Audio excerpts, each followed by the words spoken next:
بہت سے لوگ اپاہج پیدا ہوتے ہیں، مثال کے طور پہ کسی کا ہاتھ نہیں ہوتا، آنکھ نہیں ہوتی، بہت سے دیوانے پیدا ہوتے ہیں، بہت سے.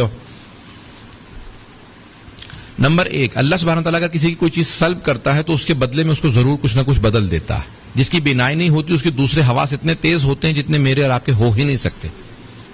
تو اللہ اگر ایک محرومیت دیتا ہے تو اس کا بدلہ ضرور دیتا ہے. لیکن اگر کوئی ایسی محرومیت ہو جس کا کوئی بدل نہ ہو اس دنیا میں، تو آخرت میں اس کا اجر بہت زیادہ ہوتا ہے. جو دنیا کے اندر بچہ بچپنے میں انتقال کر جائے، یا معذور ہو یا دیوانہ ہو، مجنون ہو، تو آخرت میں اس کا کوئی حساب کتاب نہیں، سیدھا جنت میں چلا جائے گا. اس کا آخرت میں بدل ہے. کچھ لوگ ایسے ہوتے ہیں جو دنیا میں آ کے اپاہج ہو جاتے ہیں، یا دنیا ہی میں اپاہج آتے ہیں، ٹانگ نہیں ہے، پاؤں نہیں ہے، ہاتھ نہیں ہے. میں یہاں پہ ایک واقعہ سنا دیتا ہوں تاکہ تھوڑا سا آسان ہو جائے سمجھنا. علامہ امینی صاحب الغدیر، جنہوں نے الغدیر لکھی 20 جلدوں پہ، 11 جلدیں چھپی اب تک، 9 جلدیں اب تک نہیں چھپ سکی، وہ رجال کی بحث اب تک نہیں چھپی. تو انہوں نے 20 جلدوں پہ الغدیر لکھی واقعہ غدیر کو ثابت کرنے کے لیے، اور ایک بھی روایت شیعہ کتاب سے نہیں لی. الغدیر پوری کتاب لکھی اہل سنت کی کتابوں سے کہ 20 جلدوں میں ثابت کیا کہ غدیر خم کے اندر رسول خدا نے علی کی ولایت کا اعلان کیا. ان کا ایک پاؤں لنگڑا کے چلتے تھے، پاؤں خراب تھا. وہ خود کہتے ہیں کہ میں حرم امیر المومنین میں نجف میں رہتے تھے، بچپنے میں نجف چلے گئے تھے، پوری زندگی نجف رہے تھے. الغدیر لکھ رہے تھے، مجتہد بنے تھے، پوری زندگی گلا دی تھی حرم میں خدمت کرتے ہوئے، نماز وہیں پڑھاتے تھے، پڑھاتے تھے. الغدیر لکھ رہے تھے. وہ کہتے ہیں شب جمعہ میں حرم میں زیارت پڑھ رہا تھا، جناب امیر کی زیارت پڑھی، اس کے بعد زیارت وارثہ. شب جمعہ میں مستحب ہے امام حسین کی زیارت. کہا میں نے جناب امام حسین علیہ السلام کی زیارت پڑھی، 2 رکعت نماز پڑھ کے میں گھر جانے والا تھا، اچانک دیکھا کہ ایک آدمی جو اپاہج تھا وہ بھی اسی طرح سے لنگڑاتا ہوا آیا، زری پہ ہاتھ رکھا، ایک بدو عرب. اس نے کہا یا علی کل صبح تک میرا پاؤں ٹھیک ہو جائے، نہیں تو میں آپ کو مارنا چھوڑ دوں گا. علامہ امینی کہتے ہیں میں گھر جا رہا تھا، رک گیا دیکھنے کے لیے کہ کیا ہوتا ہے. آپ کہنے لگے کہ جس طرح سے اس نے مانگا ایسا جیسے کوئی قرضہ دے کے گیا وہ دھار واپس مانگ رہا ہو، میرے پیسے واپس کرو.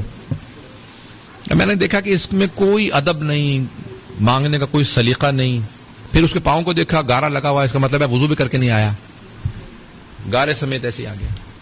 پوری رات اس کو دیکھتا رہا، قرآن پڑھتا رہا، دعا پڑھتا رہا، لیکن دیکھتا رہا یہ کیا کر رہا ہے. پوری رات کبھی سو رہا ہے، کبھی ادھر اس کو دیکھ لیا، اس کو دیکھ لیا، نہ کوئی دعا پڑھی، نہ کوئی زیارت، نہ قرآن، کچھ نہیں.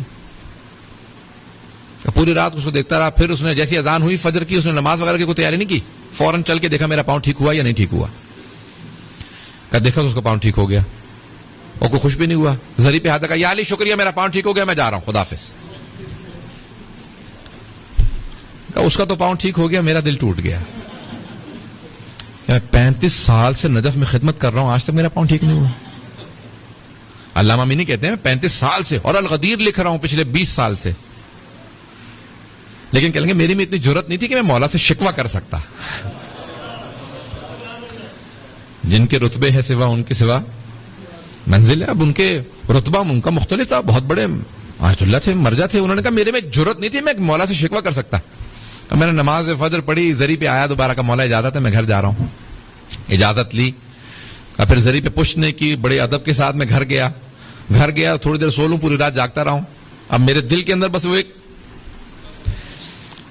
مسلسل بات چل رہی تھی کہ 35 سال سے میرا پاؤں خراب ہے، مولا کی زری پہ خدمت کر رہا ہوں، الغدیر لکھ رہا ہوں، مجتہد بنا ہوں، میرا پاؤں نہیں ٹھیک ہوا. میں نے شکوہ نہیں کیا، لیکن بات آ گئی دل میں.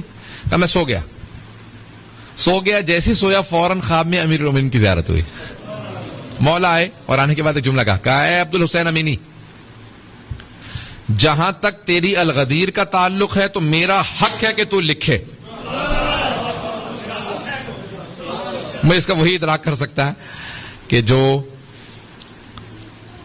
اس معاملے کو سمجھے کہ مولا فرما رہے میرا حق ہے کہ تو لکھے، میرا حق ہے، میری ولایت کا تجھ پہ حق ہے. کہ اوروں میں صلاحیت نہیں ہے کہ وہ لکھ سکیں، تجھ میں صلاحیت ہے، یہ میرا حق ہے کہ تو لکھے، میرا حق ہے کہ تو الغدیر لکھے.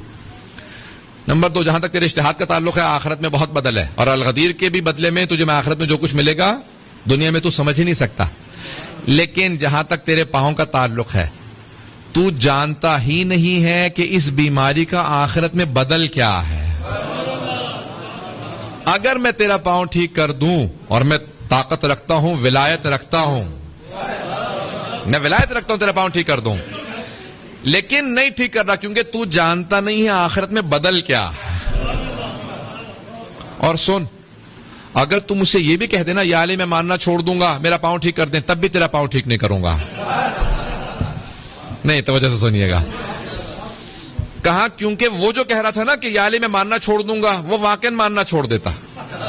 اس کا بس اتنا ہی مانتا پاؤں ٹھیک ہوگا تو مانوں گا نہیں تو نہیں مانوں گا.